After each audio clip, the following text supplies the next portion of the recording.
Saludarles a todos. Quiero que tengan muy buenas noches y sean bienvenidos a este ciclo de charlas del CIES de Ciudad del Este. Esta noche estamos muy felices de contar con la presencia de cada uno de ustedes, pero antes de presentarle a nuestro expositor de la noche, que es muy conocido aquí en el Alto Paraná, por lo menos, y en el movimiento de Schoenstatt. Estamos ya ansiosos de escucharlo. Quisiera pedirle a la señora Alma Jiménez que nos regale una oración pidiendo por el éxito y la fecundidad de esta charla. Exacto. Adelante, Alma. Gracias, gracias. Bueno, nos ponemos entonces en presencia de Dios Trino, nos ponemos en presencia de nuestra querida Mater y le pedimos que nos regale su luz, que nos regale su cobijamiento, para que en este momento como comunidad estemos unidos en corazón, en espíritu y sobre todo en ideal. Queremos pedirle que realmente nos acompañen y nos regalen generosamente, como hacen siempre, salud, nos regalen trabajo para nosotros, para nuestras empresas, nuestros colaboradores, nuestras familias, nuestros amigos. En este tiempo de crisis, pero que sin embargo estamos superando todos juntos. Ponernos en su presencia, pedirle su compañía amorosa, diciendo juntos la oración del cielo. Señor Jesús, yo te bendigo para ser instrumento y colaborador en tu obra creadora y redentora, en el mundo del trabajo y de la empresa. Quiero seguir tus pasos de buen pastor. Ayúdame por eso a ser imagen y presencia tuya, para quienes trabajamos juntos en la obra que me has encomendado. Quiero servir con generosidad, humildad y responsabilidad. Confórtame, Señor, en mi debilidad. Perdona mis faltas y haz que dé los frutos que tú esperas de mí. En todo quiero buscar la voluntad del Padre Dios, tal como tú lo hiciste, para que surja una nueva sociedad marcada con el sello del Evangelio. Madre y Reina mía, cuida tú de mí y de los míos. Recibe en este día mi contribución al capital de gracias en tu santuario. Acógeme, transfórmame y envíame. Nos consagramos a nuestra Mater diciendo: oh Señora mía, oh Madre mía, yo me ofrezco toda ti, y en prueba de mi filial afecto, te consagro en este día mis ojos, mis oídos, mi lengua, mi corazón, en una palabra todo mi ser, ya que soy toda tuya, oh Madre de bondad. Guárdame, defiéndeme, utilízame como instrumento de posesión tuya. Amén. Con Cristo su Hijo, bendiganos la Virgen María. En el Padre, el Hijo y el Espíritu Santo. Amén. Bueno, antes de Qué iniciar, gracias Alma, gracias por tu oración. Quisiera pedirles que silencien sus micrófonos para evitar el eco. Y de esta manera entonces dar inicio a este ciclo de ponencias que tenemos dentro de la programación del CIES CDE 2021. Y esta noche tenemos el enorme placer de contar aquí con nosotros, y es un gusto tenerlo como expositor al señor Luis Martínez. Para quienes no lo conocen a Luis o su trayectoria profesional, él es geólogo de profesión con una vasta experiencia en el área administrativa y liderazgo en equipos de trabajo de grandes organizaciones. Sabemos de que estuvo trabajando por muchos años en la entidad Itaipú Binacional y también en el TESAIN, en la Fundación TESAIN. Él es miembro de la Federación Apostólica de Familias del Alto Paraná. Con su esposa Magdalena fueron jefes regionales de la federación y actualmente se desempeñan como educadores de nuevos cursos y guías espirituales laicos. A nivel del sector privado, Luis Martínez es también consultor en el área de coaching para las empresas y donde vuelca muchos de sus conocimientos, como decíamos, del área de la administración y liderazgo.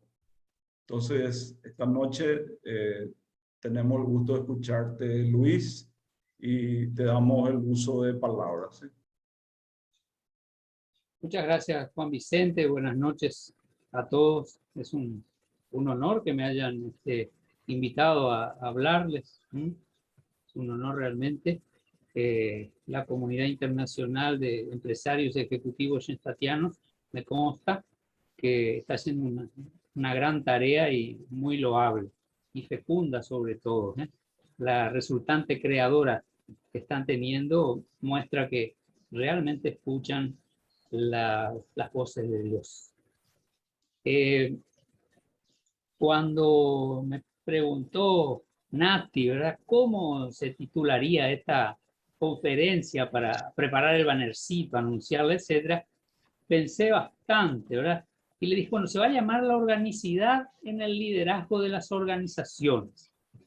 Y seguramente muchos de ustedes cuando leyeron dijeron, pero qué barbaridad, ¿cómo va a usar dos palabras, dos términos derivados de órgano en la misma frase, en el mismo título? Qué redundancia.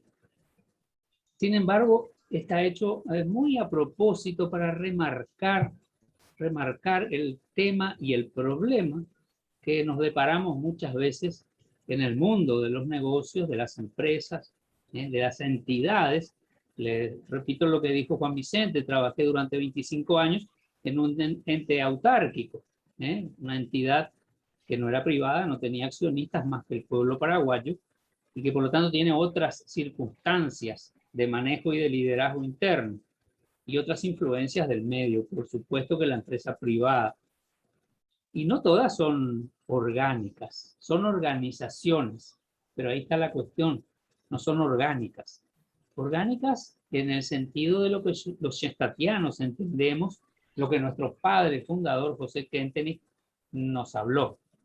El padre Kentenich era un maestro de la palabra, basta leerlo, las transcripciones de sus charlas, los libros que nos dejó, para darse cuenta de la maestría con la cual habla, hasta el inventar términos en alemán, que yo no hablo lamentablemente, era un ídolo, como dicen nuestros jóvenes, ¿verdad? Y justamente él utiliza muchísimo la palabra, la semántica, para enfatizar lo que quiere decir. Tal es así que lo vemos innumerables veces tomando las palabras de aquellos a quienes quiere rebatir, combatir. Vamos a poner entre comillas a los enemigos. Cuando está en el campo de concentración, por ejemplo, utiliza, o mejor dicho, funda algo que llamó la Internacional Shenstatiana. Pocos años antes, 2 décadas antes, había nacido la Internacional Socialista. ¿Se dan cuenta? El capital de gracias, el cheque en blanco o el poder en blanco no son más que términos del ámbito capitalista utilizados por nosotros mismos, dándole totalmente el vuelco a su significado, con una semántica totalmente diferente. Y orgánico para él también es un término sujeto a realmente utilización ambigua o a propósito muy insertada en la llaga del enemigo. Lo orgánico lo antepone, lo contrapone a lo mecánico. Si hablamos de la mecánica, también los aparatos son organizados, por supuesto, pero no son orgánicos en el sentido de lo que el padre Kentenich llama orgánico. Orgánico, no solamente organizado, no solamente un cuerpo bien estructurado, con delimitaciones claras de funciones, sino vital y sobre todo trascendente, trascendencia. Y el padre Kentenich lo hace sin temor. Esta charla les voy a contar un secretito, que va a dejar de ser secretito por supuesto. Pensé en llamarla Disquisiciones sobre el temor. Disquisiciones sobre el temor. Porque me pareció un título interesante y muy llegado a lo que quiero empezar a hablar sobre todo. Y lo que a lo largo de la charlita esta, porque no es una charla, es una charlita, quiero manifestar el temor. El temor es el núcleo de todos los males, o tal vez la consecuencia de todos los males. Y eso no lo inventamos ahora, eso es bíblico. Cuando Adán y Eva cometen el pecado original, ¿qué les sucede? Temen a Dios y se esconden. Comienza la historia de la perdición humana tras el pecado con el miedo. Cuando Dios se manifiesta a Abraham, a los profetas, los ángeles, a María, por ejemplo, Gabriel, ¿qué es lo primero que dicen? No temas.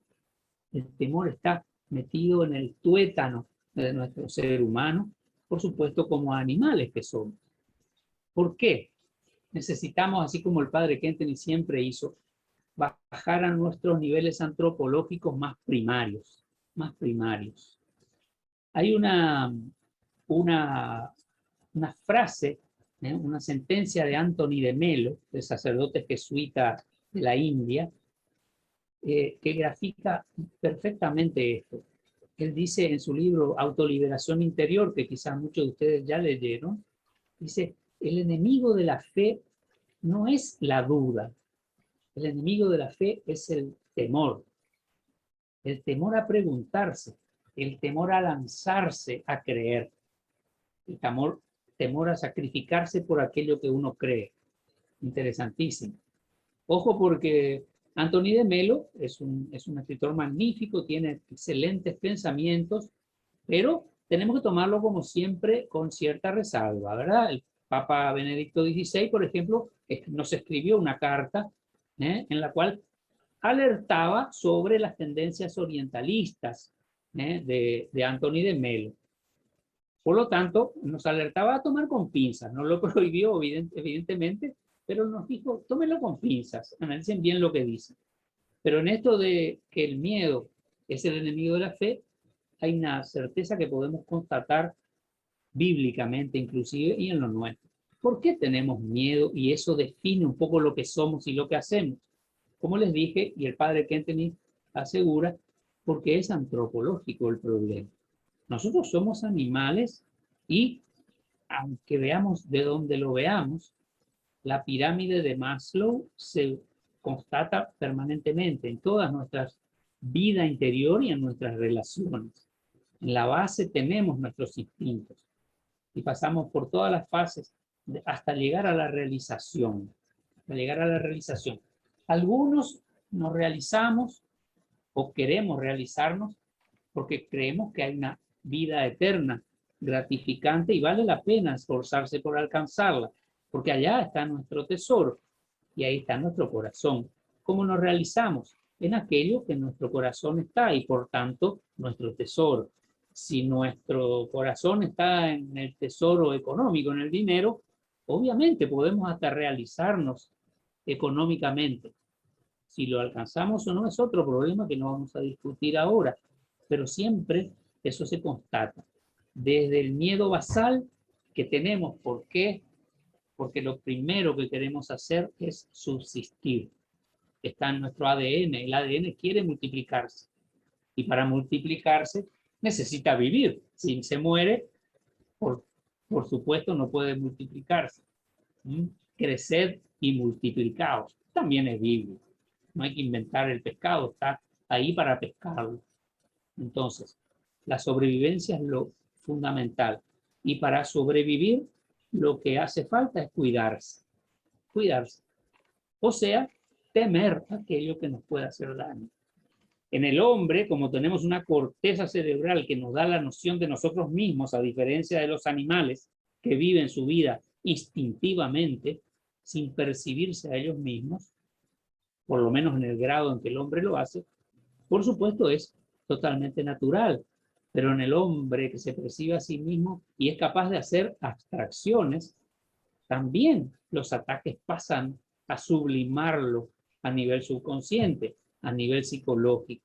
Entonces no es solamente el ataque de un enemigo físico o de un animal salvaje, también son los ataques a nuestra realidad de vida. Por eso es que tenemos un montón de traumas a partir de allí, ¿verdad? La naturaleza. El padre Kentenich no se desvía ni un ápice de que la naturaleza es el medio y el motor a través del cual nos vamos a realizar. Coincide con Maslow, evidentemente en otro orden de cosas. ¿De dónde se desprende todo esto? ¿O cómo evoluciona este pensamiento hacia el padre Kentenich?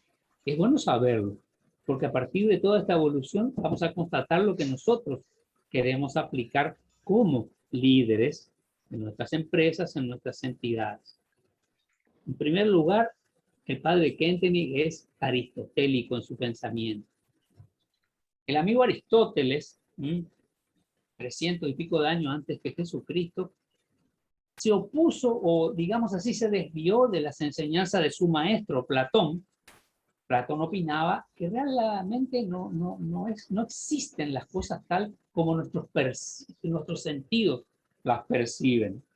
En realidad lo que vemos, lo que escuchamos, lo que sentimos, lo que gustamos y tocamos, son solamente sombras de una realidad que está mucho más allá de la comprensión del hombre. Nosotros también creemos eso. Pero resulta que Aristóteles dice, esto es todo muy lindo, mi querido maestro, pero ¿y dónde queda nuestra proyección en la vida, en el mundo? Eso es muy platónico, justamente por eso se llama platónico a toda esa línea de ideas, ¿verdad?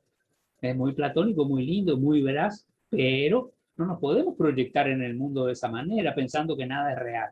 Quiere decir que si yo mañana mato a alguien, no lo estoy matando, si él realmente no existe, es una idea.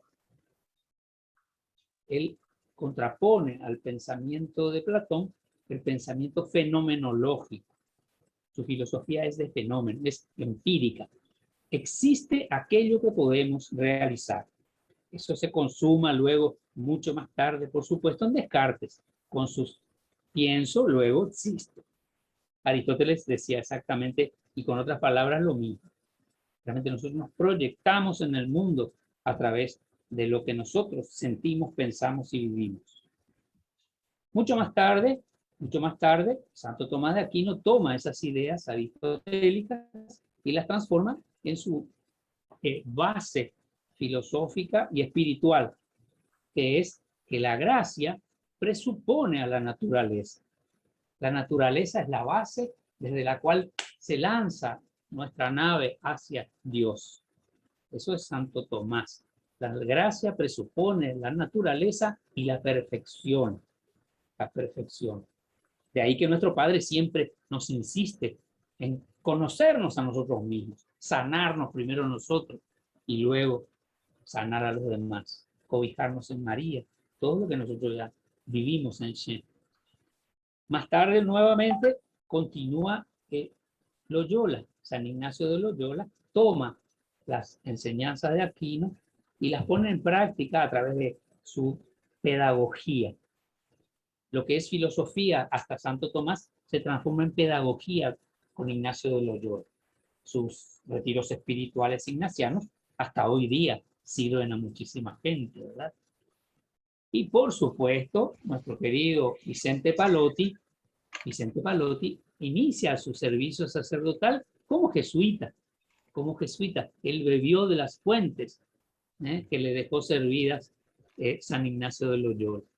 Y por supuesto luego funda su propia congregación de los palotinos, donde nuestro padre fundador recibe toda esa carga filosófica, pedagógica y sobre todo espiritual. ¿Qué les parece? Eso explica muchísimo de las cosas que nuestro Padre Fundador nos deja. Explica muchísimo. Es a través de las cosas que vivimos, que las cosas que sentimos, donde nosotros nos proyectamos, donde Dios nos habla, donde Dios nos habla. Por supuesto que todo esto trae tensiones. El padre Kentenich nos llama a no tener miedo a las tensiones que se generan, nuestra naturaleza y nuestra sobrenaturaleza, ¿no? Y los sentimientos desencontrados que tenemos. Las tensiones no las tenemos solamente hacia afuera, las tenemos internamente. Yo no sé si ustedes, los más viejos como yo, recuerdan a Gila, Miguel Gila, el humorista español madrileño, que era en los años 70, por eso digo los más viejos se van a acordar, en los años 70 fue muy conocido entre nosotros, en Latinoamérica y en general, por sus monólogos. En uno de ellos inventa por supuesto, ¿verdad? Cuenta una supuesta historia de su infancia en la cual vivían en un departamento chiquitito, todo apretujado, para disimular y que vivían en una casa grande, se hablaban de pared a pared. Fulanita, ¿qué? Tráeme el azúcar. Bueno, le contestaba la mamá o el papá. Y un día el papá se va a una feria por ahí y gana una vaca en una rifa. Imagínense, se ganó una vaca y la trae al departamentito. Claro que sí, todos estaban felices, papá, Chila, todos estaban re felices. Menos quién, obviamente la que laburaba más en la casa, la mamá. Hasta que un día se hartó y le dije, Manuel, pues esto no puede ser, ¿es la vaca o yo? Y mi padre le dijo, son amores distintos, y nos quedamos con la vaca.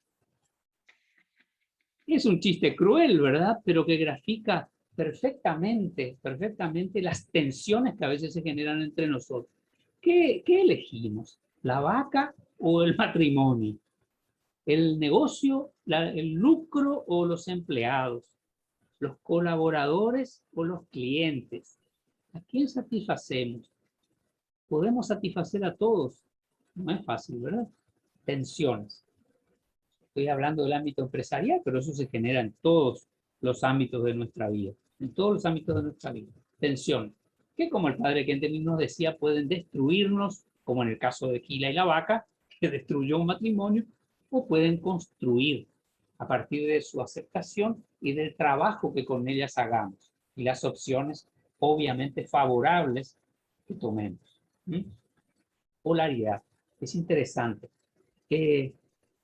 Cuando nosotros nos desvinculamos, lo podemos hacer tanto emocionalmente como en la práctica. Emocionalmente como en la práctica. Rompemos los vínculos. El padre Kentenich, nuevamente citándolo, como no podemos dejar de hacerlo, si no seríamos infieles a Schoenstatt, obviamente, si nos desviamos de lo que él nos enseñó, podemos adaptarlo, pero no desviarnos. Habla muchísimo de los vínculos. Justamente utiliza la palabra organismo. ¿Se dan cuenta que el organismo orgánico para el padre Kentenich es fundamental? El organismo de vinculaciones es toda una ramificación de nuestra propia vida, de nuestros propios sentimientos, de nuestra propia acción hacia el mundo, hacia los demás, hacia el medio ambiente, hacia el interior de nosotros mismos y principalmente en la vertical ascendente. El organismo de vinculaciones es fundamental. ¿Para qué? Para lograr justamente que no cambiemos a los seres queridos por una vaca, a los empleados por la empresa, al lucro indebido por la honestidad. Nos desvinculamos. Es importante entonces tener en cuenta eso. El trabajador es alguien, el colaborador, es alguien que merece tener de parte nuestra una vinculación más allá del mero trabajo. Como líderes schoenstattianos, así lo queremos hacer, ¿verdad? Porque somos líderes en todo el sentido de la palabra. Esto lo puedo aplicar a todo tipo de actividad, desde ser maestro de escuela, padre o madre de familia, empresario dueño, empresario accionista, gerente ejecutivo, lo que fuere, de una empresa privada y por lo tanto no propietario, o de un ente público y por lo tanto menos propietario todavía. Lo puedo aplicar a todo. Y en cada situación, si bien las condicionantes generales son las mismas, las particularidades son diferentes. Y vamos a decir, caracoles, qué difícil que es esto. Esto es complicado. ¿Será aplicable? Así.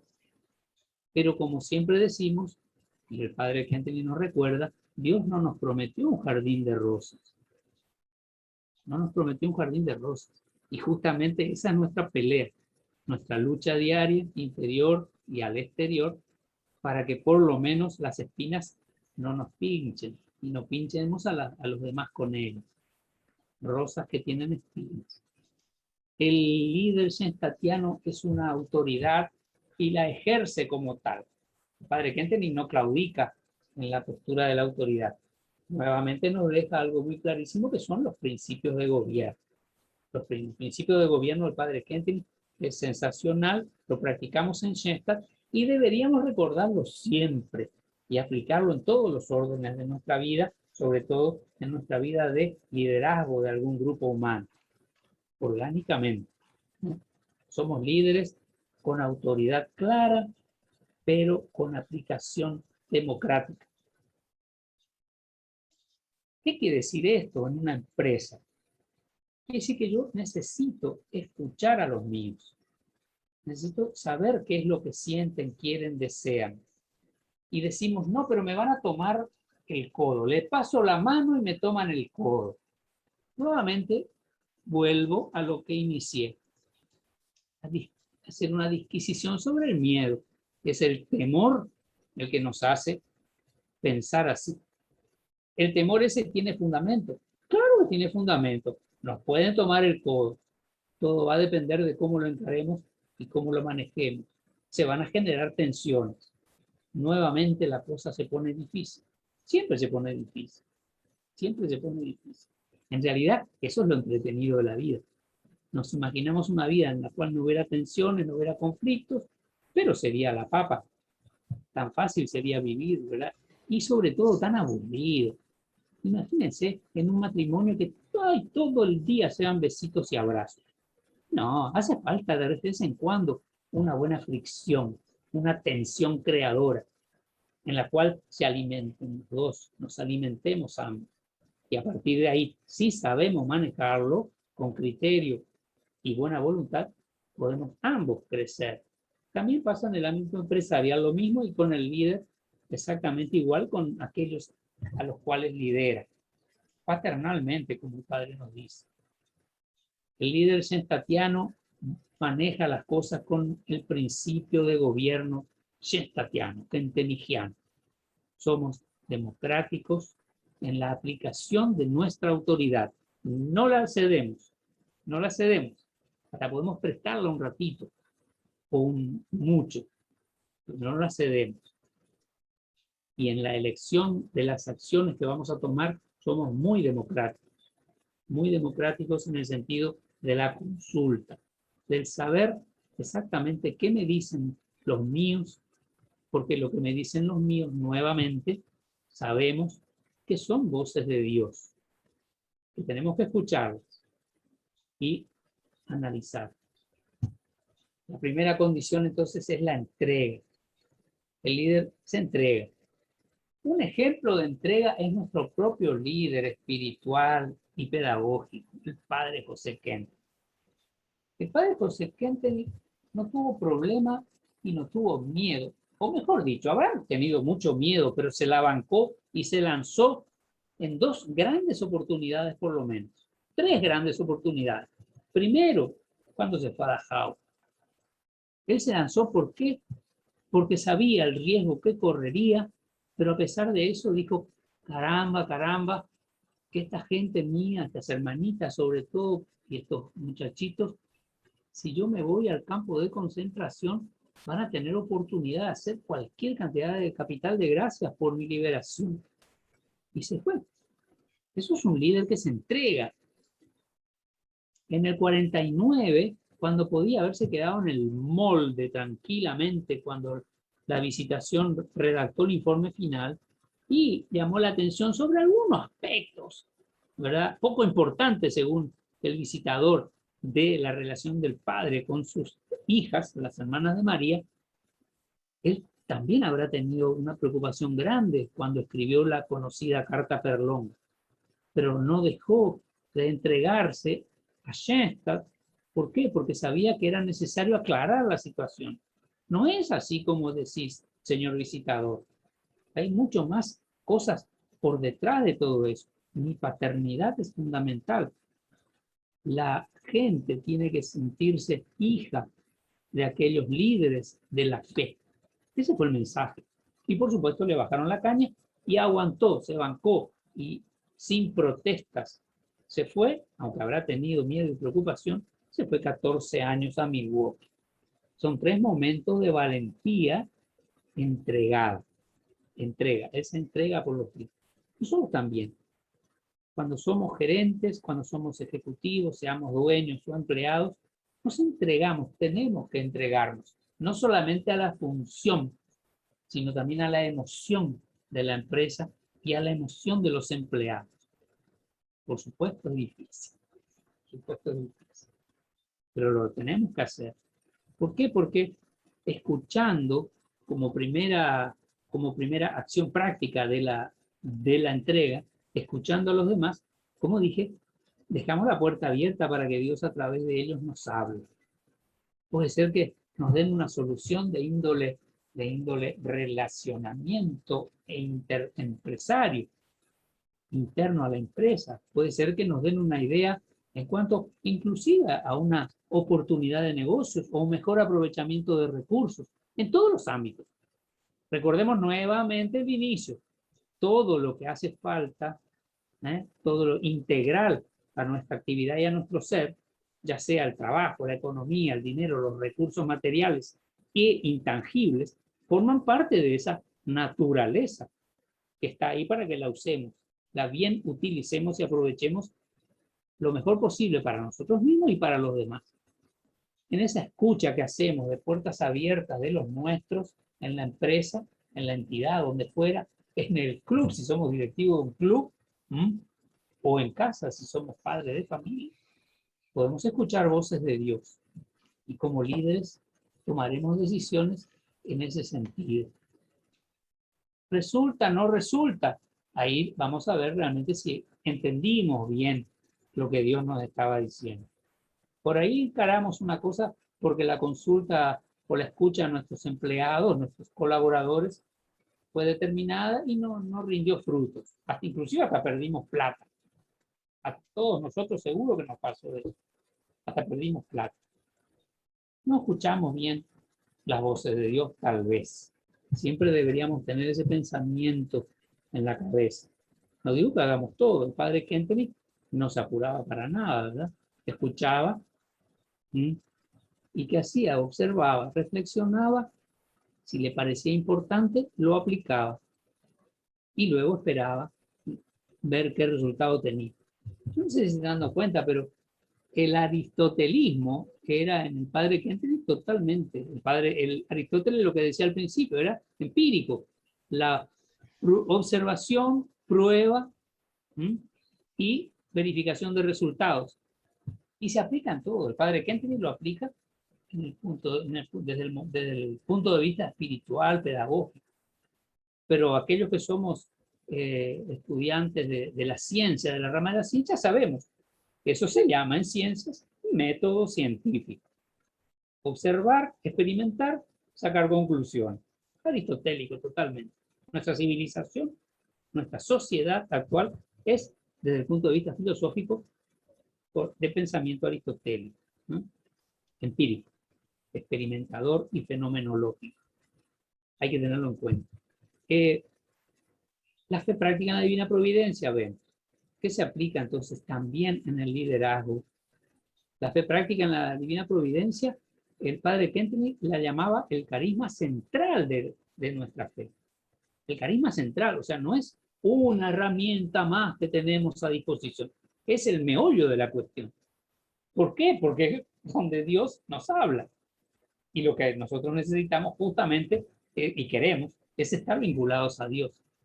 Y las que practican la divina providencia es el eje de todo ese relacionamiento y su consecuencia, su proyección en nuestra vida. El respeto. El padre Kentenich habla de tres aspectos, ¿verdad? Primero la entrega, que ya hablé, el respeto y la confianza. En el sentido del respeto del líder, para comenzar nos habla de que nadie es irrepetible, o sea, nadie es repetible, mejor dicho. Todos somos originales, únicos. No hay dos personas que tengan exactamente ni las mismas condiciones innatas, ni la misma historia de vida. Entonces cada uno es cada cual. Normalmente, porque tenemos, fíjense qué interesante, tenemos un sistema filosófico y moral judeo-cristiano, ¿no?, que acepta que nosotros somos originales, etc. Pero nuestro sistema legal es totalmente con la ley del talión. Haces algo y la pagás en la misma medida que cualquiera. Todos somos iguales ante la ley. Está muy lindo, está muy lindo, está muy bien, no tenemos otra, ¿verdad? Pero fíjense cómo se contrapone un poco esto. Hay sistemas legales, como por ejemplo los Estados Unidos. En el sistema penal, no siempre una persona que mata es condenada. Es raro, ¿verdad? En nuestro país es imposible. ¿Por qué? Porque tenemos un sistema legal positivista. Está todo escrito. Lo que no está escrito no existe. En los Estados Unidos tienen una página de la Constitución, varias enmiendas y 200 y pico de años de jurisprudencia. Entonces, las decisiones pueden ser muy diferentes de las que se toman acá. Nuestro sistema legal heredado de los romanos, ¿verdad?, es totalmente inflexible en ese sentido. Y por supuesto lo aplicamos también en nuestras empresas, en nuestro liderazgo. No olvidamos que cada uno es diferente. No digo que ante el delito, ante el error, actuemos, ¿verdad?, beneficiando a unos y postergando a los otros o castigando a los otros. Por supuesto que no. Tiene que haber ecuanimidad. Hay una diferencia muy grande entre la igualdad, que es algo totalmente cerrado, ¿no?, cuadradito, y la equidad, que es lo que el padre Kentenich siempre nos llama a mantener, la equidad, porque cada persona tiene formas y circunstancias diferentes, originales y propias. Y tenemos que estar abiertos a eso.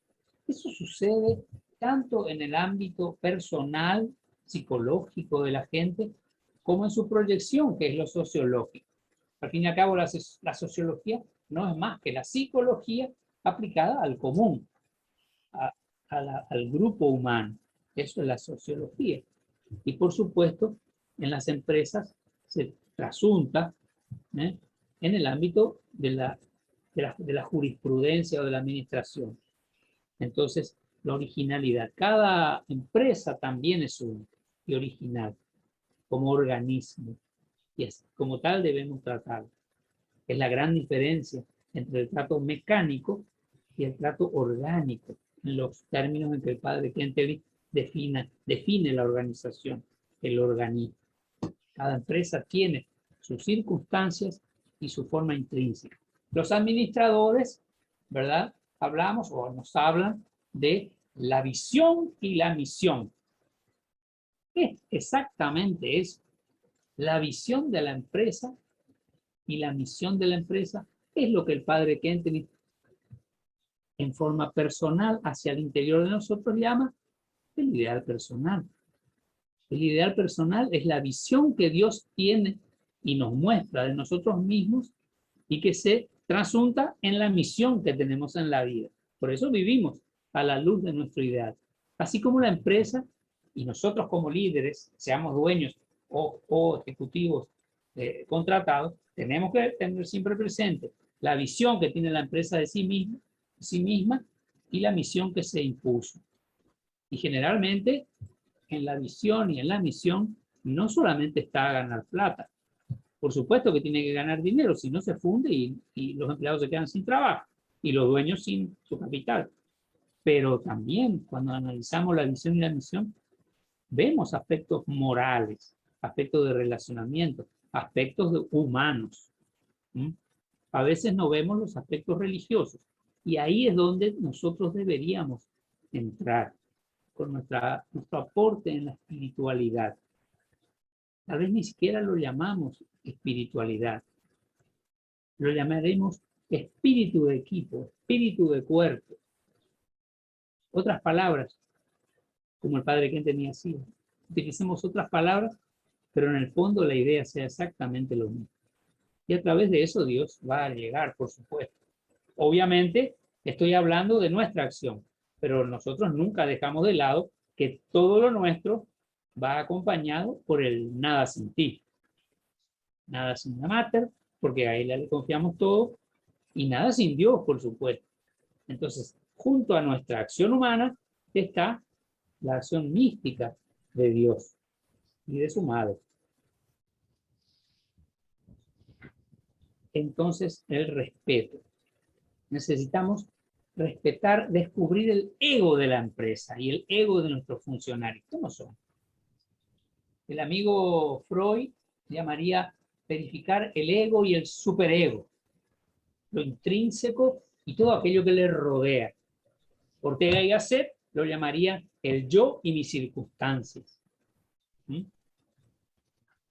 El padre Kentenich nos habla de mi propio interior, mi espiritualidad personal, mi originalidad y mi organismo de vinculaciones hacia afuera.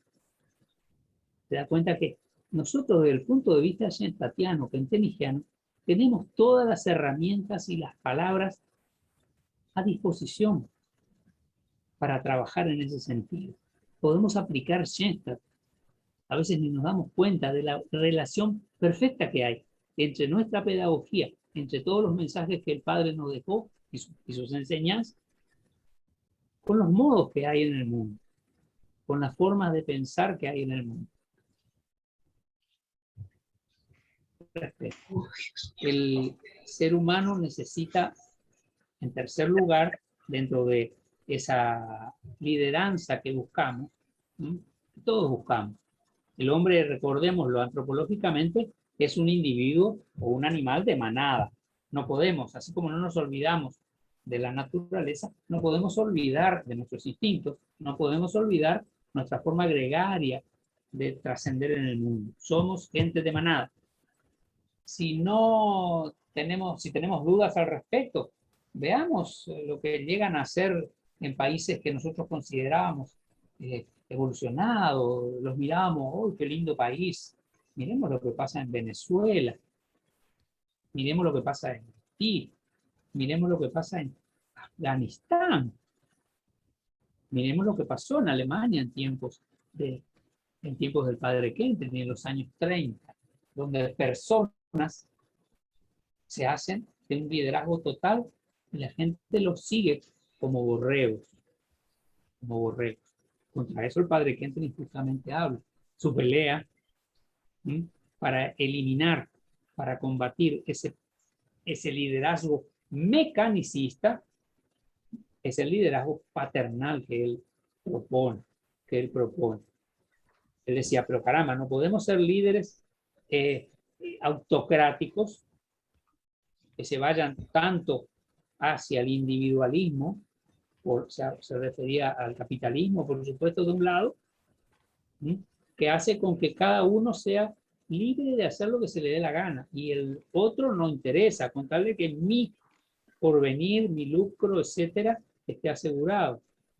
Y por el otro lado, el otro mal que veía él, el colectivismo bolchevista, que hasta ahora lo sufrimos en muchos países, que dice, no, el hombre es prescindible.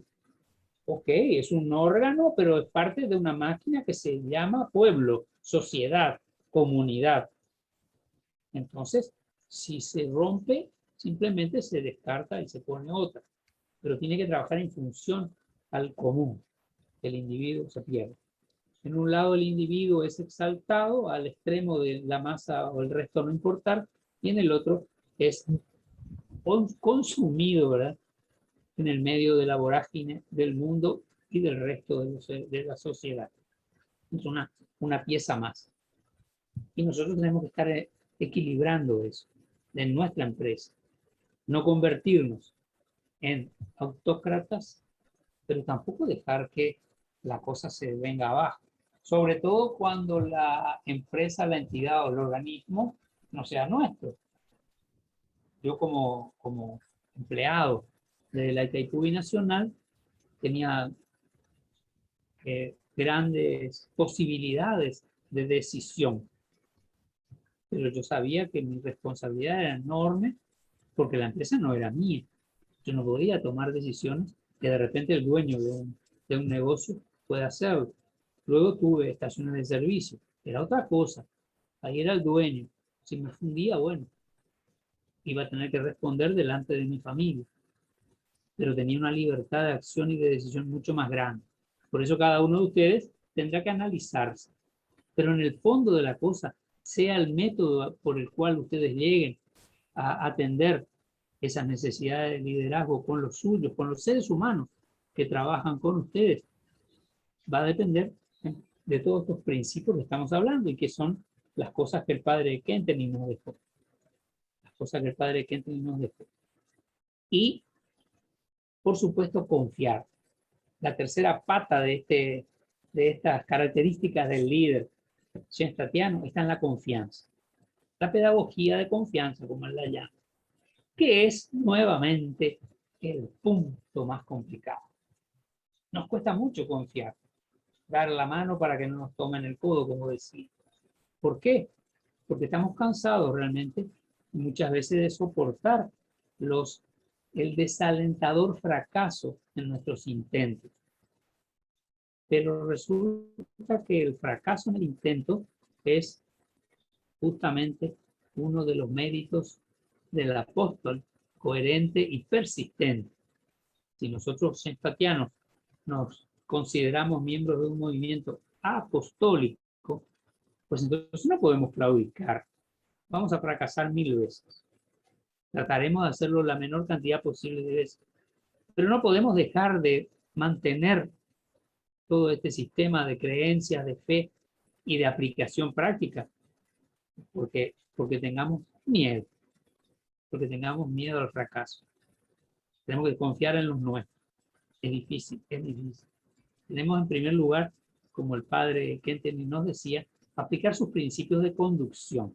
Él basaba el principio de conducción también en la transferencia orgánica.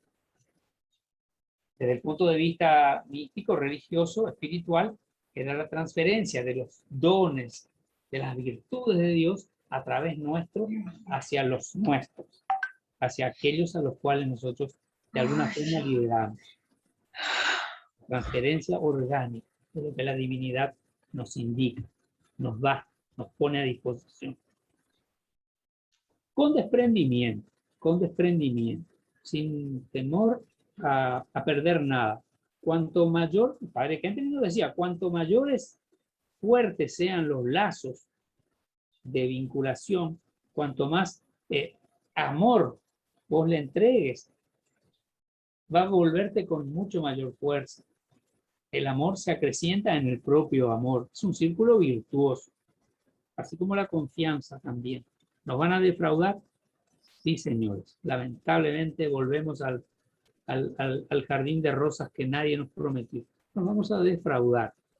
Pero justamente como somos apóstoles, no nos dejaremos vencer por el fracaso. No nos dejaremos vencer. El padre Kentenich, ¿qué hizo en Herder?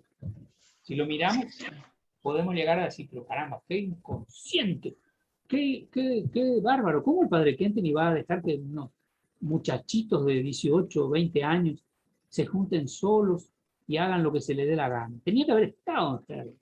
Sin embargo, muy a propósito, él deposita la confianza en Dios primero, por supuesto, ¿verdad?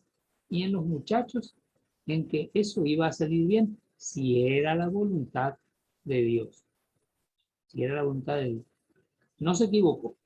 Yo creo que muchas veces se habrá equivocado el padre. Por supuesto, los fracasos del padre fundador no están en la historia. Entonces uno dice, no, el padre Kentenich, fuera del campo de concentración, Milwaukee, etcétera, no tuvo otros pesares. Nunca fracasó. No, con certeza el padre Kentenich habrá tomado muchas decisiones malas valientemente, porque pensó que era voluntad de Dios y no le salió. Le salió el tiro por la culata a lo mejor. Y nadie las escribió, eso no se cuenta, ¿verdad? Pero eso no hizo más que fortalecer en él la voluntad de seguir adelante. Lo que tiene que pasar con nosotros como líderes empresariales, como líderes ejecutivos, asuntando nuestra misión en nuestras empresas, en nuestros emprendimientos de negocios, etc. Transferencias. Tenemos que ser transferentes de lo que Dios nos dio. Eso significa no solamente evangelizar, ojo, que no estoy hablando de transferencia a través de la mera transmisión de conocimiento, de catecismo. Estoy hablando de transferencia vital. ¿Sí? Y las acciones que tomemos en ese sentido deben ser, cuando tomemos una decisión, siempre que sea posible, que haya consenso. A nosotros nos va a traer beneficio. En la mayor parte de los casos nos va a traer beneficio de relacionamiento, porque nuestros empleados, si se sienten vinculados a la decisión tomada, también van a empeñarse en que salga bien la cosa, porque ellos son parte de la responsabilidad por haber tomado la decisión. Eso no nos va a hacer perder autoridad. Como les dije, es el jefe, el líder, ¿no?, que se entrega y que atiende lo que los demás buscan, ¿no? Y la delegación, otro problemazo que tenemos, sobre todo algunos. A mí me cuesta mucho, yo lo confieso. Por mi temperamento, delegar es doloroso. Temo, nuevamente el temor. Temo, porque no quiero que salga nada mal. Soy una persona que busca por naturaleza el éxito, ¿verdad? No quiero fracasar. Por eso no hago deportes, por ejemplo. No me gusta hacer deporte porque no quiero perder, simplemente. Es una confesión que estoy haciendo. Me he educado, más o menos. Pero así como yo, muchos, sobre todo ustedes, que por alguna cosa llegaron a ser empresarios de éxito o ejecutivos de éxito, porque tienen intrínsecamente la voluntad de ganar, lo cual no es malo, es bueno, si lo sabemos manejar, si somos sabios en su manejo y nos damos cuenta de que esa voluntad, ese arranque, ese empuje que tenemos, se puede transformar en nuestra trampa. El diablo siempre mete la cola en aquello que nosotros obviamente necesitamos y buscamos. Si buscamos y queremos tener éxito, pues el diablo se va a meter ahí. Y una de las dificultades que tenemos entonces es la delegación confiada. ¿Cómo Kentenich hizo en Herde? Delegó en los muchachitos la responsabilidad por formar la organización que tenemos. Decimos siempre, los que estamos en federación, decimos, fundó la federación. En realidad lo que fundó fue el movimiento laical de Schoenstatt, el ala laical, porque ahí entraron los soldados que no estaban en el seminario, obviamente. De ahí nació todo lo demás. Schoenstatt, como movimiento laical, nace en Herde en el 19. Por delegación, no figura el padre Kentenich firmando el acta. Fueron unos muchachitos los que lo hicieron, delegados con confianza por el padre. Y finalmente, porque ya no quiero extenderme tanto, porque ustedes seguramente tendrán mil cosas para opinar al respecto y hasta incluso contradecirme. Ojalá me enseñen también, ¿verdad? Por último, el tema de las herramientas que nosotros disponemos. Nosotros los schoenstattianos somos pragmáticos, así como el padre Kentenich, ¿verdad?, nos mostró que correspondía hacer. ¿Por qué? Porque en la praxis uno se establece formatos que ayudan al espíritu. Así como los símbolos que usamos mucho en Schoenstatt, el padre Kentenich los consideraba importantes para anclarnos espiritualmente, porque son representativos, son imágenes justamente que nos transfieren alguna virtud que queremos conquistar, pues entonces también las herramientas son importantes y él muestra eso, el horario espiritual. ¿Por qué? ¿Por qué como ejecutivos no nos ponemos un horario espiritual empresarial? Como líderes, tanto de las cosas que queremos para nosotros como para las cosas que queremos para la empresa. Yo quiero realmente conquistar, voy a hablar ahora del propósito particular, que periódicamente revisamos, todos los días revisamos, mejor dicho, ¿verdad? Si es posible 3 veces por día, dependiendo de qué sea, y es esa actitud general que queremos conquistar a través de actos concretos. Quiero conquistar, hay un micrófono abierto, Carmen Zavala. Carmencita, cerrá tu micrófono. Que queremos conquistar. Supongamos que queremos conquistar la oración empresarial, que todas las mañanas nos juntemos, todos los jefes y los empleados, a rezar. Es un propósito santo, ¿verdad? ¿Por qué no nos ponemos como propósito particular empresarial? Y hacemos un horario espiritual de cosas que vamos a ir haciendo para conquistar esa actitud, ese accionar de oración. Estoy dando un ejemplo muy concreto, ahora pueden ser 1000 cosas. 1000 cosas. Horario espiritual y propósito particular empresarial. Interesante. Es algo muy práctico, concreto y que nos va a ayudar muchísimo.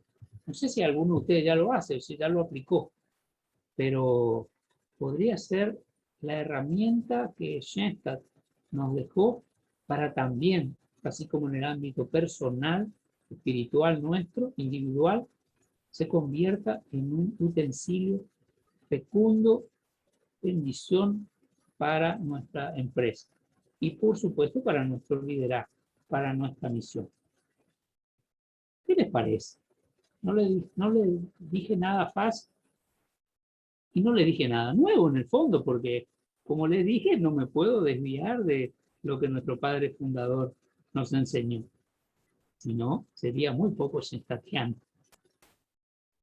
Juan Vicente, hasta aquí llegué, Natalia, hasta aquí he llegado y quedo a disposición para ser reñido inclusive.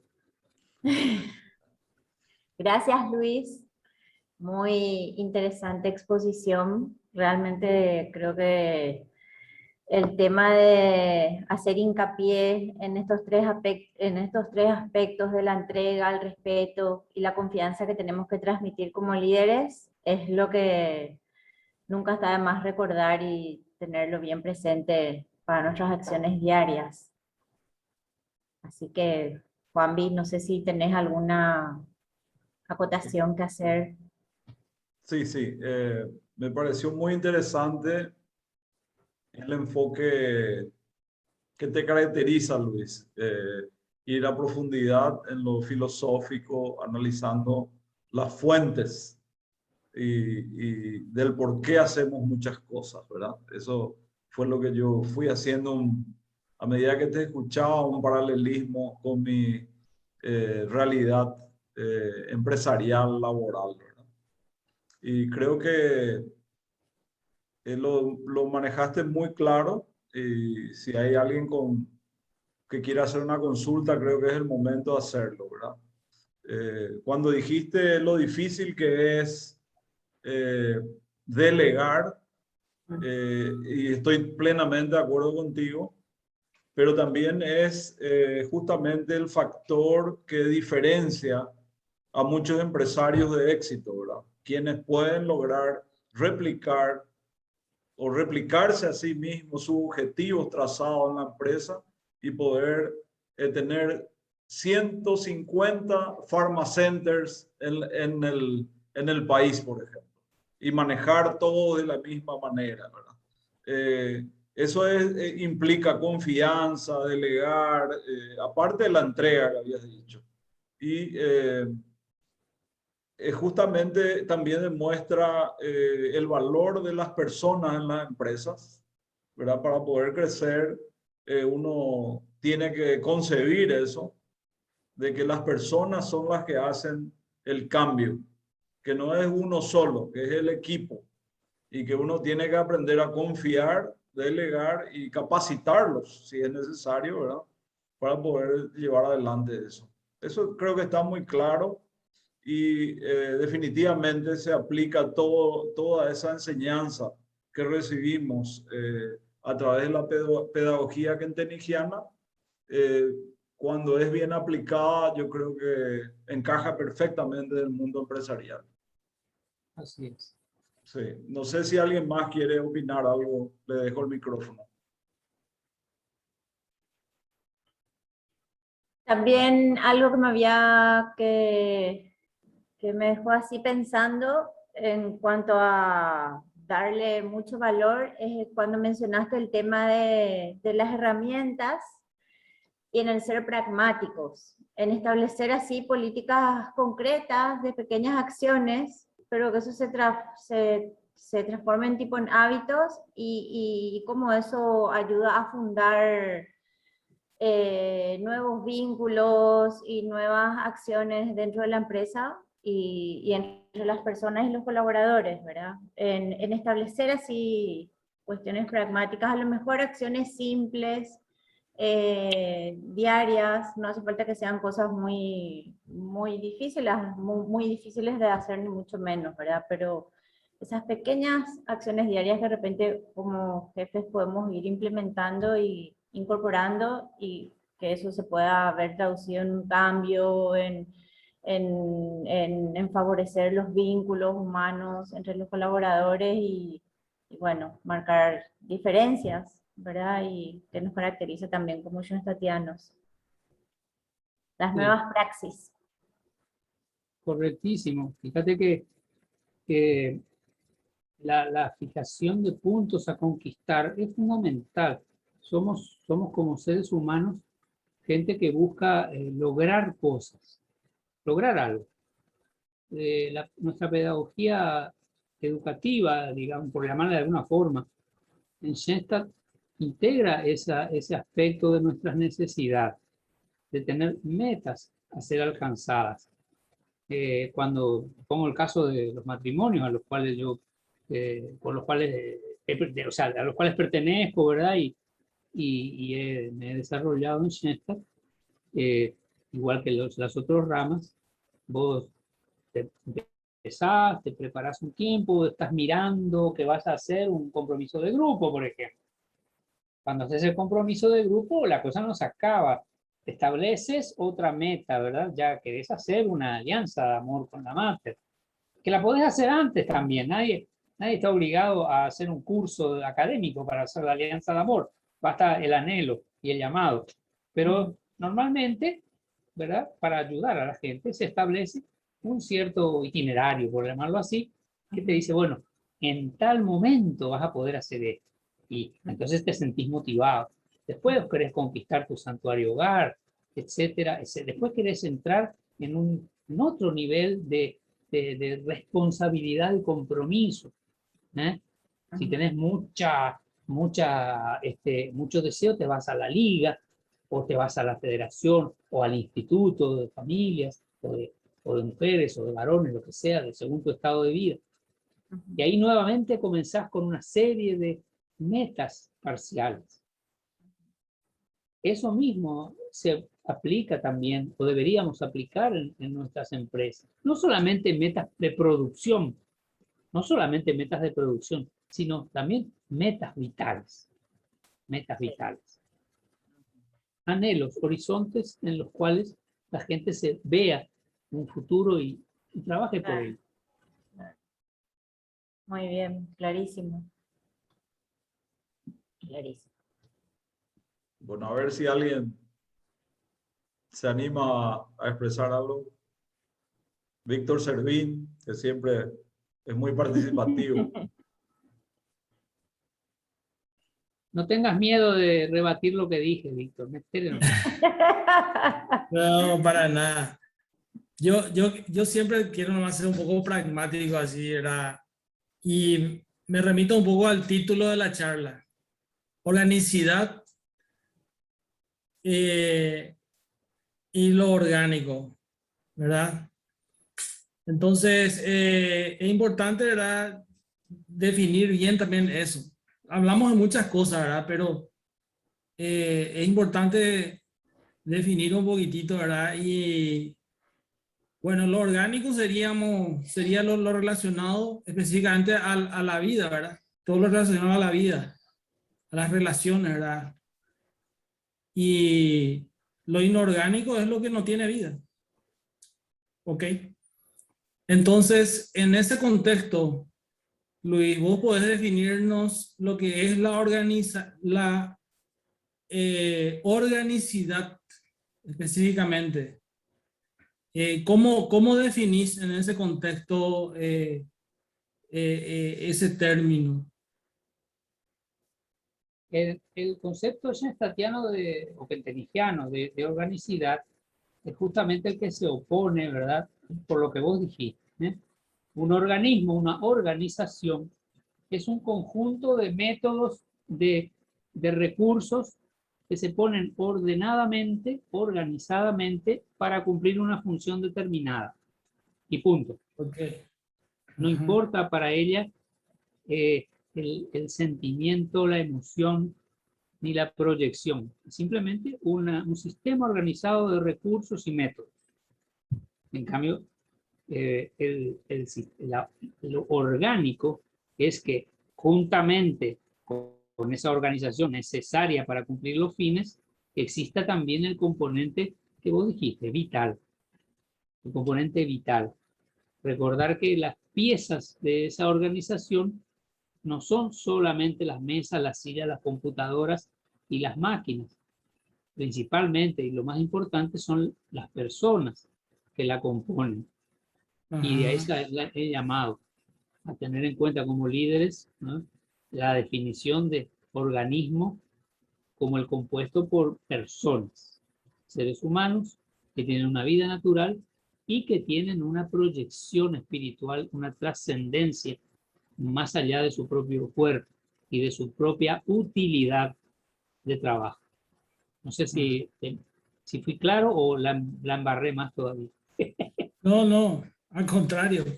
Está súper claro, ¿verdad? Súper claro. Y es el elemento fundamental, me parece a mí, ¿verdad?, para el liderazgo, porque si uno no tiene en cuenta eso, se pueden cometer errores gravísimos en las organizaciones, ¿verdad? O sea, despersonalización, ¿verdad? Ignorar muchos detalles, ¿verdad?, que hacen a la persona, ¿verdad? Los sentimientos, las situaciones. Es el componente fundamental.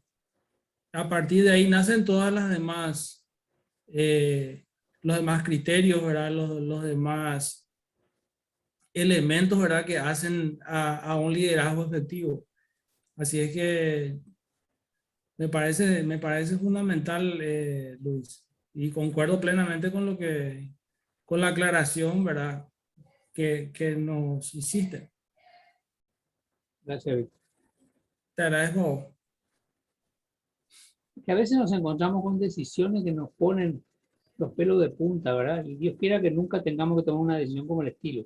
¿Qué sé yo? La General Motors cerró fábricas en los Estados Unidos, se fue a México porque tenía niveles impositivos y cláusulas de beneficios mayores, ¿verdad? Cerró y puso su planta fabril en México. Resultado, 10.000 estadounidenses se quedaron sin trabajo. Ok, hubo mexicanos que se favorecieron con nuevos empleos, pero es una decisión, ¿verdad?, que afectó a muchísima gente. Está bien, está mal, ese tipo de cosas. Ojalá nunca, por eso es mejor ser medio pelo, ¿verdad? Porque entonces nunca te encontrás ante ese tipo de decisión. Y esa justamente fue siempre la cuestión en una corporación donde yo trabajé mucho tiempo, ¿verdad? De repente uno se siente como un número. Viene una noticia, bueno, así como esa. Cerramos la unidad ubicada en África porque no está dando resultados. Bueno, o sea, conseguimos una mejor opción de inversión y cerramos. O sea que, ¿y qué pasó con la gente, verdad? Que son números nomás, ¿no? Entonces es jodido eso. ¿Cómo al final vos justificás, verdad, tu liderazgo orgánico en una corporación donde al final le haces ver a las demás personas de que si no funciona en tu país la subsidiaria, la cerramos y punto, ¿no? Entonces, es un poco contradictorio, ¿no? ¿De qué me estás hablando? Me estás hablando de liderazgo cuando que al final yo soy apenas un número para vos. No, no tiene mucho sentido, ¿verdad? Mm. Y a veces uno tiene que callarse porque, bueno, necesita el trabajo, ¿verdad? Pero eso influye muchísimo en el estado de ánimo. Y te hace pensar en el verdadero sentido, ¿verdad? Es que si vale la pena seguir o buscar otra alternativa, ¿verdad? Un poquitito más humana, digamos, así. Es terrible. Y otra cuestión también, que siempre me llamó la atención, ¿verdad? Que en Paraguay, por ejemplo, reclutan muchos jóvenes y los inversionistas se sienten interesados en Paraguay porque hay mucha gente joven. Inclusive el gobierno promueve eso, ¿verdad? ¿Y qué pasa con las personas ya mayores que están capacitadas, están bien de salud, pueden seguir siendo productivos, ¿verdad? Y al final, porque cumplieron 50 o van a cumplir 50, se los margina, ¿verdad? Sencillamente se los margina y entra un joven, ¿verdad? Que quizás no sepa nada o sepa poco de lo que, no tenga la experiencia que uno tiene, ¿verdad? Pero al final es rezagado, ¿verdad? Y esa es una cruda realidad en nuestro país. Hay corporaciones que cuando uno llega a esa edad o cuando tiene cierta antigüedad, hasta por cumplir 10 años, ya te empiezan a crear problemas para que rajes o sencillamente te invitan a retirarte, ¿verdad? Entonces, es un poco triste, ¿verdad? Porque al final vos te vas a Estados Unidos y encontrás dinosaurios trabajando tranquilamente, ¿verdad? ¿Y por qué no puede ser eso aquí también? Entonces, una forma de, digamos, de marginar a la gente. Yo particularmente me sentí siempre muy incómodo con ese tipo de políticas. Y pienso que se le debería valorar más a la gente, ¿verdad? Inclusive, mejor aún, porque con la experiencia y con los años uno puede enseñar, puede aportar muchísimo más a una organización. Sin embargo, se lo descarta. Para mí es un contrasentido, ¿verdad? Y eso Eso nada más. eso de las leyes de mercado, ¿verdad? O sea, no podemos esquivar el bulto de que las leyes se cumplen inexorablemente, inexorablemente. Nosotros somos un país en el cual hay recursos humanos jóvenes y por supuesto el mercado de trabajo los busca y los prefiere por su energía vital, sobre todo antes que su formación, en lugar de los más veteranos. En aquellos lugares donde se necesita experiencia no sucede eso, pero como nuestro empleo en el fondo es un subempleo, no es un empleo de creación, sino un empleo de montaje, más que nada, por lo menos en el área industrial. La maquila es el ejemplo clásico, ¿verdad? El mercado está apto para que tengamos gente joven y podamos dispensar a los más viejos. El problema es que no tenemos nosotros lo que tienen en otros países, que son sistemas sociales aptos para no solamente bancar a esos veteranos que se quedan sin trabajo en el paro, ¿verdad? Sino también darle oportunidad de emprendimiento. Nosotros no tenemos muy poco de eso, ¿eh? Entonces, y lo que hay son iniciativas privadas, como esta que hablábamos con Juan Vicente, por ejemplo, ¿verdad? Del Reinventate. Reinventate era, ¿verdad, Juan Vicente? El término, el nombre, del proyecto que hicieron con el CIES cuando empezó la pandemia, ¿verdad? Gente que se quedó sin trabajo o tuvo que cerrar sus empresas, su pyme o lo que sea, y los ayudaron a reinventarse.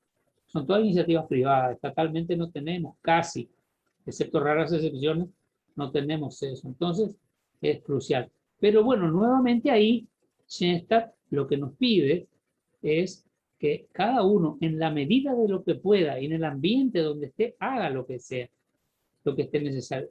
Nosotros, lamentablemente, a menos que seamos ministros o presidente de la República, posiblemente no vamos a solucionar el problema macro que vos estás relatando. Pero sí podemos hacer nuestro aporte, nuestro granito de arena, como vulgarmente se dice, en aquel ambiente en el cual estemos, en aquel ambiente en el cual estemos y dentro de nuestras posibilidades, con heroísmo y victoriosidad, como decía nuestro padre fundador, ¿no? Por eso hablaba del sentimiento de fracaso del apóstol, ¿verdad? Porque vos querés cambiar el mundo, pero en realidad no podés cambiar el mundo, no está en tus manos cambiar el mundo, está en tus manos cambiar el vecindario, y con suerte. Así mismo. Luis, yo quiero decir algo. Sí. Hola, Noemí. Sí, hola. Quiero decir de que me gustó mucho, Luis, la parte que tocaste, que como empresarios, en la conducción de las empresas o como ejecutivos en la realización de las gestiones, tengamos también el principio de gobierno de Schoenstatt, ¿verdad? En el sentido de que seamos democráticos en la aplicación y la elección de las actitudes que vamos a tomar, ¿verdad? Y que tengamos también en cuenta, como en Schoenstatt, como eje fundamental, como el meollo, ¿verdad? La fe práctica en la divina providencia, en nuestro actuar, ¿verdad? Donde nos toque. Me gustó, Luis. Gracias, Luis. Gracias a vos. Con Noemí hemos trabajado mucho en conjunto. Y creo que siempre mantuvimos Sí. ese punto de vista. Con mucho gusto siempre, Luis. Bueno, yo creo que hay muchísimos temas para seguir hablando. A modo de ejemplo, yo quería mencionar algo que en la planilla de costos que todos usamos en los negocios, en nuestra Excel, tenemos que tener una columna del costo ético y evaluar en la resultante si podemos mantener o no mantener esta filosofía o esta enseñanza, si es aplicable o no, ¿verdad? Y poniendo en la balanza también nuestros valores. Y muchas veces me ha tocado desechar negocios porque implicaba tocar los valores, y con eso los valores no se negocian, como dicen, ¿verdad? Esos valores tenemos que mantenerlos intactos. Lo que aprendemos, lo que nos inculcaron y lo que vivimos, desarrollamos por nuestra propia creencia, ¿verdad?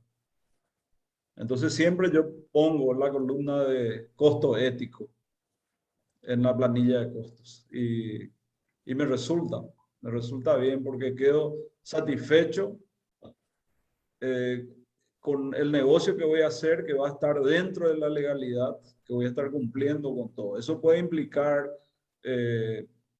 la responsabilidad para con los colaboradores, ¿verdad? El costo social que tiene eso, el costo ambiental que pueda tener el ambiente en un espacio adecuado, ¿verdad? En donde vamos a desarrollar el trabajo.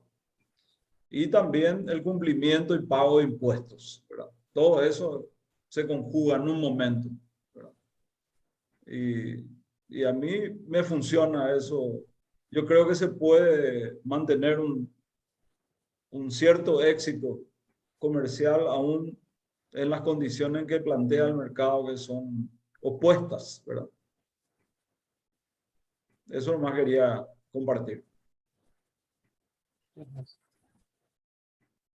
A mí me parece, Juanmi, que me parece súper íntegro lo que haces, honestamente, porque una cosa es decir algo y otra cosa es hacerlo, ¿verdad? Pero vos estás demostrando de que aparte de decirlo, lo haces. Y a eso es lo que tendríamos que apuntar todo, ¿verdad? Ser coherentes, ser íntegros. Entonces yo te felicito, honestamente te digo. Y creo que deberíamos seguir tu ejemplo, ¿verdad? Porque a veces, digamos que por nuestros intereses, ¿verdad? Las cosas se contraponen y, bueno, sencillamente hacemos oídos sordos, ¿verdad? A temas así sensibles. Entonces, por más que cueste, realmente creo que vale la pena, ¿verdad? Ser íntegro. Porque la recompensa, uno está en... Dios nos va a recompensar porque Él nos dice que tenemos que ver a Él en nuestros semejantes. Entonces, si hacemos algo en nuestros semejantes, lo estamos haciendo por Él. Así es que te felicito yo. Muy bueno. Pues yo creo que la visión nuestra también es diferente de las personas que no tienen esta formación, ¿verdad? Entonces también nuestro nivel de expectativas de un negocio o el nivel de satisfacción es diferente, ¿verdad? Lo vemos desde otro ángulo, ¿verdad? De repente a mí me satisface servir bien a los clientes y otro quiere ganar más plata con el cliente y tal vez yo no esté persiguiendo eso. Aunque parezca un discurso, un bello discurso, realmente nosotros aplicamos esa filosofía en la empresa. No es que vamos solo a ganancias materiales, porque sabemos que eso no tiene el significado trascendente. Entonces, cuando lleguemos a ese punto de madurez y llevamos a nuestras empresas, creo que ahí todo tiene un sentido diferente, ¿verdad? Por ahí va.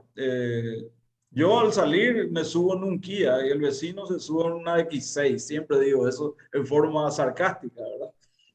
Pero no es lo que yo anhelo, subirme a una X6. Yo estoy satisfecho con lo que estoy haciendo y el trabajo que realizo y eso me da toda la satisfacción de cumplir con mi ideal empresarial, ¿verdad? Personal y empresarial, siempre hablando del orgánico, ¿verdad? Uh-huh. Que nuevamente, lo que está diciendo nuevamente nos retrotrae a lo que decíamos de la pirámide de Maslow, ¿verdad? O sea, en el ápice de tu pirámide está tu tesoro, tu realización. Tu realización es esa, ¿verdad? O sea, dar frutos de bondad, por llamarlo de una forma, en la empresa, no necesariamente el mayor lucro, o no puramente el lucro. Entonces, obviamente, tu nivel de satisfacción se va a ir por ese lado, porque ahí está tu tesoro y tu corazón. Y lo importante es detectar en cada uno de los empleados cuál es su cúspide, qué es lo que lo va a realizar. Y por supuesto, para eso está la pirámide, ¿verdad? Atender que sus necesidades básicas e intermedias estén satisfechas. Si no, la pirámide se le va a derrumbar. Pierde fundamento, pierde base y a monte más, ¿verdad? Se cae toda la estructura y estantería. Y ahí comienzan a ser malos empleados. Comienzan a ser malos empleados desleales, ¿correcto? A lo mejor ni siquiera por culpa de ellos, sino porque nosotros no supimos observar. Por supuesto, si tenés 10.000 empleados es mucho más difícil que atender a 10, si tenés a 10. Obviamente, siempre hablamos de las circunstancias, por supuesto. Pero aunque fueran miles, ¿verdad? Hay una moción general que se podría detectar, por lo menos un movimiento conductual o comportamental hacia algún lado que te muestre qué es lo que tu gente, sea el número que sea, está buscando. Todo va a depender de la cantidad de gente que tengas, evidentemente. El factor volumen ¿verdad? Parece mecánico lo que digo, pero es así, ¿verdad? El factor volumen influye necesariamente en tus decisiones y en el tratamiento que vos tengas hacia él.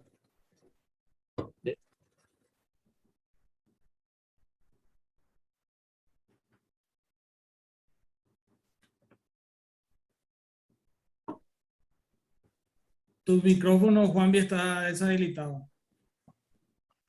Le veo a Kelo ahí con ganas de aportar algo, de compartir algunas ideas. Adelante, Kelo.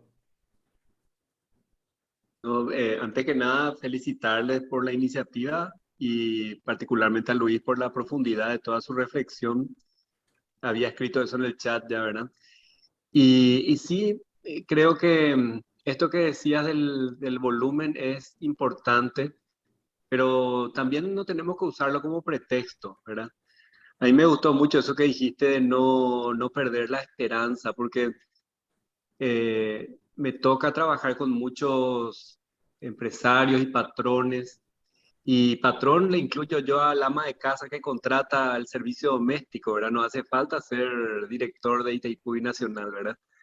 Y esa ama de casa joven, a mí me toca ahora porque tengo 3 hijas, 2 de ellas ya amas de casa, ¿verdad? Que de repente contratan el servicio doméstico y se desilusionan tanto después porque la pucha, esta chica que yo le había apostado, le pagué bien, le cuidé, qué sé yo, todo esto, y me dejó o hizo no sé qué cosa en la casa, ¿verdad? Y una enseñanza importante para todos nosotros, yo creo que eso que decías, Luis, de no cansarnos, ¿verdad?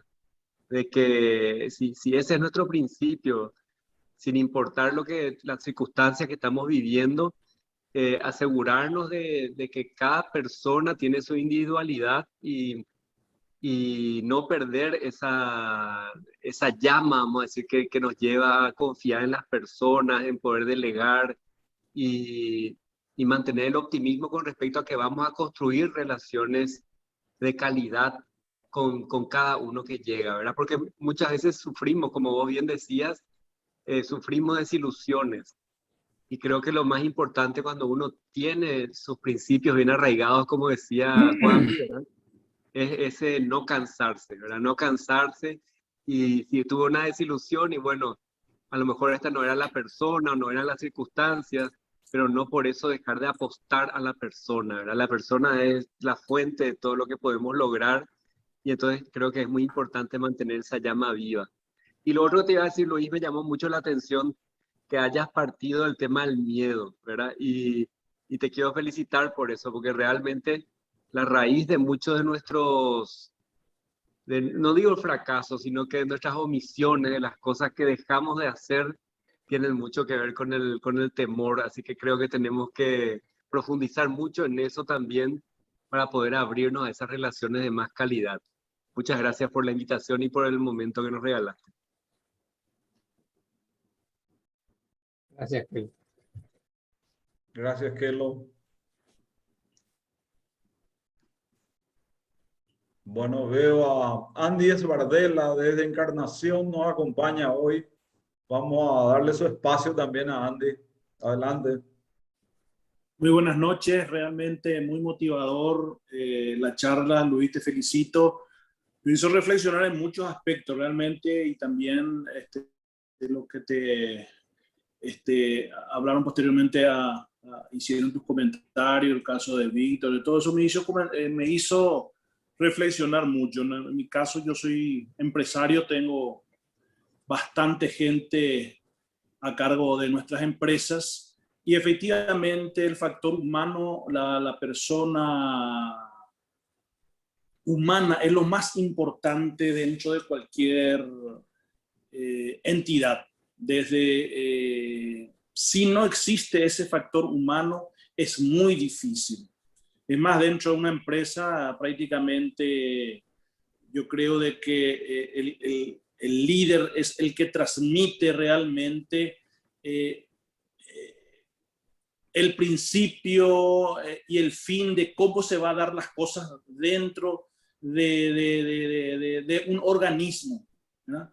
Ojalá que siempre sea de una forma bien orgánica y no mecanicista para que podamos fluir más íntegramente. Lastimosamente, muchas veces dentro de una empresa también los números son fríos. Hay que calcular, cuesta, y más todavía en este momento de pandemia donde evidentemente tuvimos que también recurrir a cortes de personas que muchas veces también dejaron lo suyo dentro de la empresa, pero evidentemente a medida de los avances también serán bienvenidos de nuevo a la casa si salieron por la puerta grande. Y bueno, esas relaciones yo creo que cada día hay que procurar acrecentar para que realmente pueda una organización funcionar. Lo que dijo hermano Víctor, le quiero decir lastimosamente, Víctor, el tema de la ley laboral que tenemos, que a los 10 años tenemos que cortar relaciones, es muy lamentable, ¿verdad? Dentro de mi empresa, finalmente, nosotros cortamos, pero le volvemos a recontratar a los 6 meses, inclusive muchas veces le mantenemos ya en negro por 6 meses porque hay que sacarle el IPS, hay que hacer un montón de cosas. Pero ¿qué pasa? Esas personas se tornaron las personas más confiables, que es lo que buscamos en las personas mayores. Hoy en día encontramos en las personas mayores la confianza, no en los jóvenes. Los jóvenes a veces vienen con muchas ambiciones, vienen muy despreparados y lo único que les interesa es tener más bien un tiempo libre y trabajar menos. Solamente cumplir un cierto horario y muchas veces están incómodos o se van a otro trabajo, se van a trabajar 6 horas, no importa el valor del dinero. Lo que ahí importa es el tiempo libre. Tiempo libre es lo que hoy buscan la gente, ¿verdad? Quiere estar, no sé, haciendo qué, pero el dinero pasó a ser secundario en la juventud hoy en día. En fin, hay ciertas cosas que tenemos que ir seguramente que buscando, adaptando. Hay muchos jóvenes que ahora quieren trabajar, no quieren trabajar más en forma presencial. Si prefieren trabajar a distancia, por ejemplo, como ahora se dio, entonces, aunque ganen menos. O sea, se van cada vez cortando más las relaciones patrón y empleado. Bueno, se va perdiendo un poquitito, pero evidentemente ayer todavía tuve una linda alegría, ¿verdad? Voy y le pregunto a un funcionario que nunca suelo llegar en ese local y le pregunto cómo van las cosas, qué tal está la venta, y la gente está feliz. Ah, qué bien, le digo, hay toda la mercadería que viene a buscar esto, aquello.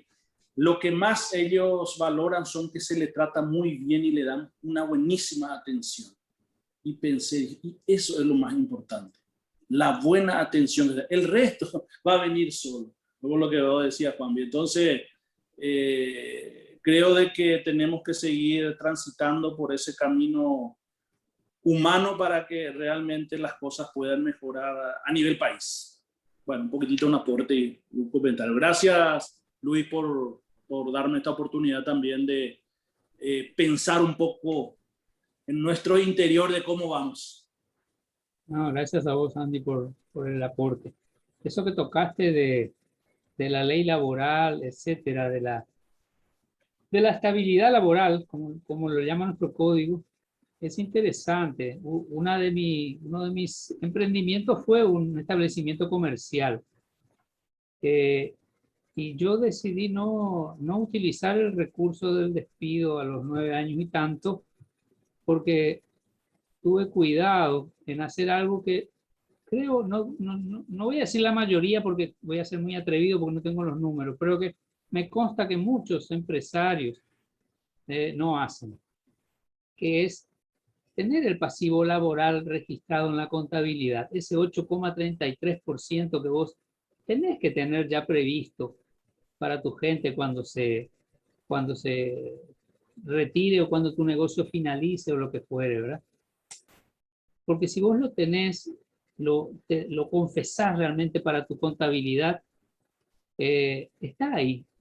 Y si administras bien la cosa, no lo tocas. Está resguardado para el momento en que necesites despedir a la gente, tengas ese dinero ahí. Es la seguridad social que vos mismo podés tener internamente. Cuesta. Por supuesto, la tentación de gastar todo es grande. ¿Por qué? Porque tu lucro a fin de mes se ve reducido, obviamente. Tenés un pasivo ahí, pero es importante. muchas empresas llegan a su fin, se quiebran o lo que sea, ¿verdad? Se cierra el negocio y se encuentran con una demanda así de grande laboral porque no le pagan a sus empleados lo que corresponde, porque no tuvieron el tino o la decencia de registrar ese pasivo laboral y de mantenerlo físicamente, ¿eh? No solamente en los papeles, no solamente en los libritos, sino el dinero en el banco para bancar ese pasivo laboral en caso de despido o de finalización del trabajo. Ese es un punto bastante interesante. Yo creo que nosotros, si no podemos solucionar el mundo porque no somos ministros del trabajo ni de justicia, a nivel, como dije hoy, ¿verdad? A nivel personal, en nuestro mundito, en nuestra empresita, podemos hacerlo. Vamos a retirar un poco menos de plata por mes, 8,33% menos, pero nos vamos a sentir muy tranquilos moralmente cuando llegue el momento y no necesitemos despedir a alguien, usar una chicana legal para hacerle perder algo que por ley tiene derecho, que es la doble indemnización. Es conflictivo lo que digo, ¿verdad? Pero es así. En el fondo lo que muchas veces se hace es una chicana legal. No, realmente esa parte hay que cuidar mucho, ¿verdad? Y yo aprendí en esto, yo tengo más de 25 años ya digamos, dándole con personal y bueno, en el principio por una cuestión también un poco de organización tal vez tuve algunas dificultades, pero hoy puedo decir que hace más de 15 años no tengo una demanda laboral. Todos salieron y manejo más de 200 personales, o sea, ¿por qué? Sencillo, porque no hay nada que reclamar, ¿verdad? El único reclamo es la desvinculación uno por otro, ¿verdad? Pero como digo, el que sale por la puerta grande siempre tiene la oportunidad de retornar y hoy esas personas que han retornado a mi empresa tienen prácticamente el doble del salario porque yo pago ya lo que es la confianza para poder realmente debatir con ellos ciertas cuestiones más prácticas. Claro.